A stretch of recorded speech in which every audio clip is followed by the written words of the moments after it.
Hey class, just wanted to meet with you again informally as we enter Module 4. This is halfway through the course. As I've mentioned in the past, I encourage you to take time and look at the final project. Make sure that you're prepared with a good topic. Again, that's about an 8 to 10 page document using APA format, including the cover and the final reference page. I'd encourage you to use the suggestions, the feedback that I've given you in the discussions and the short papers up to this point to help you to develop a good paper. Again, I'll use that grading rubric quite closely and go back and look at the papers that you've already submitted to make sure that you are at least progressing and using those suggestions that I've given you. So we're going to take just a few moments here aside from the paper. Let's talk about Module 4. We've talked about terrorism in the past. We'll continue to discuss that some. Primarily, Module 4 really encompasses the work of the Department of Homeland Security. We'll take a look at the different departments that's under the umbrella of the Department of Homeland Security, not just the terrorism component. This includes multiple departments. Whenever Department of Homeland Security was created, there was a little bit of consternation between some of the different agencies that was placed under the operational control of the Department of Homeland Security, like Secret Service, for instance, and the Coast Guard, because other agencies felt that those should be independent. But there's really some important elements to Department of Homeland Security that includes training, policy, health affairs, etc. TSA, for instance, Customs Border Protection. There's a lot of agencies. We'll discuss each one of those in depth and just cover really well the purpose of those different agencies there in our discussions. The other thing that we'll discuss in Module 4, and I really want to point out, is the U.S. Patriot Act. This was passed in 2001. And it was updated again in 2006. It was passed in response to the September 11 terrorist attacks. And there's a lot of discussion and disagreement, especially from groups such as ACLU, as to whether or not the Patriot Act should have been passed in the first place. And certainly they were opposed to renewing the Patriot Act and continue to oppose it today because they feel like it actually has taken some of our rights away. So we'll discuss some of that as well. I want you to pay close attention to that. So what is the Patriot Act? Really, the act it kind of provided some new penalties and crimes, created new crimes, new penalties for those crimes for any type of domestic or international terrorist activity, and those things include money laundering, foreign terrorism, terrorists entering the United States. And the thing about the Patriot Act that everyone's opposed to is that it's not so much the crimes and the penalties for those crimes, it's the broad power that law enforcement is now given based upon this act. So now we've got law enforcement has more authority to conduct different investigations into terrorist acts that they didn't have before.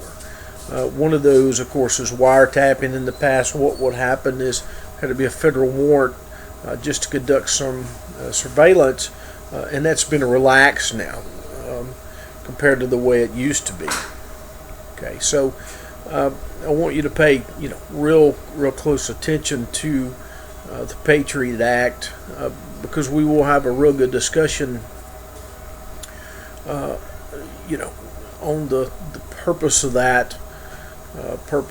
And so when you pull up your discussion, we'll just cover that really quick. There's some questions in this discussion. Again, the Patriot Act was signed in 2001 by President George W. Bush, expanded the ability, the power for law enforcement to investigate and deter terrorism.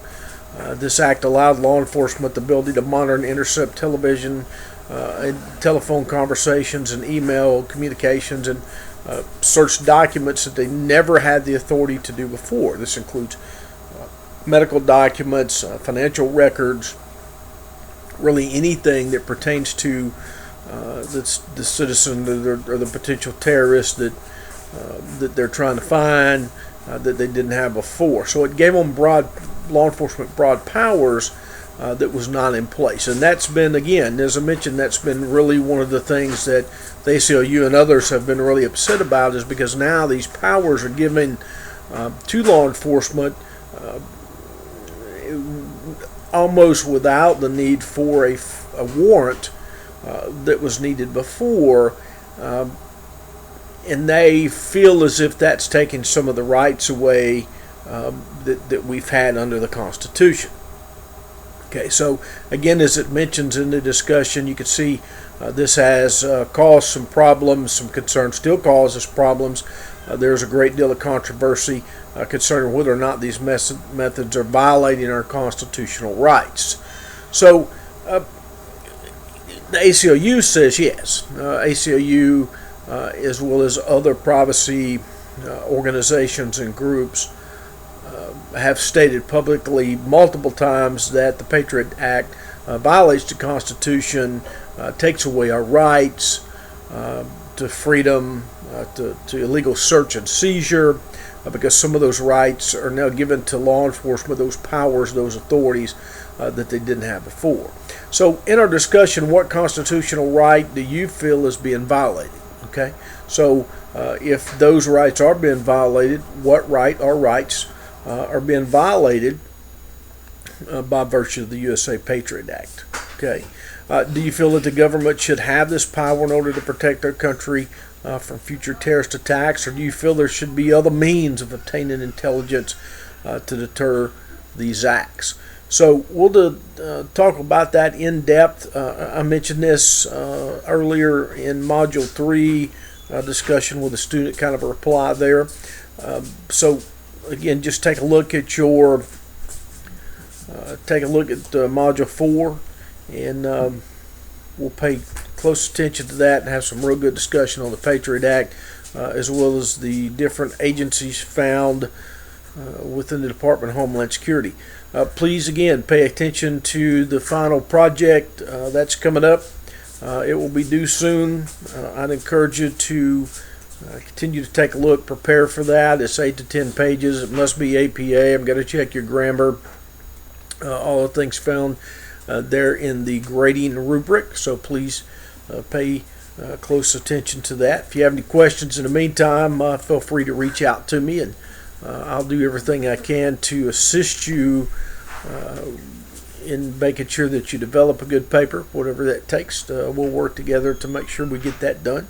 Pay attention to the discussions. I mentioned in some of the feedback to you.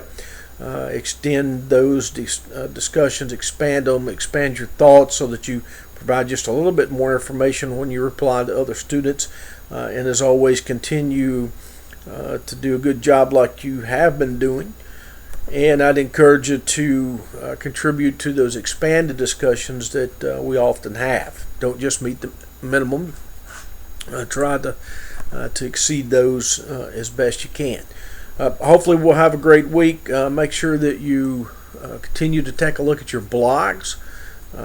Those are important. Again, they count for about 200 points in your grade. As I mentioned before, some students have failed to do the blog and failed the course. So I'd encourage you to do those. Thanks again for taking a few minutes and stopping in so that we could have a discussion about the module. If you have any questions, feel free to email me or call me anytime, day and night, holidays, weekends, and I will do everything I can to help you be successful on your journey here at SNHU. So have a great day or evening, and again, thanks for taking time to watch the video.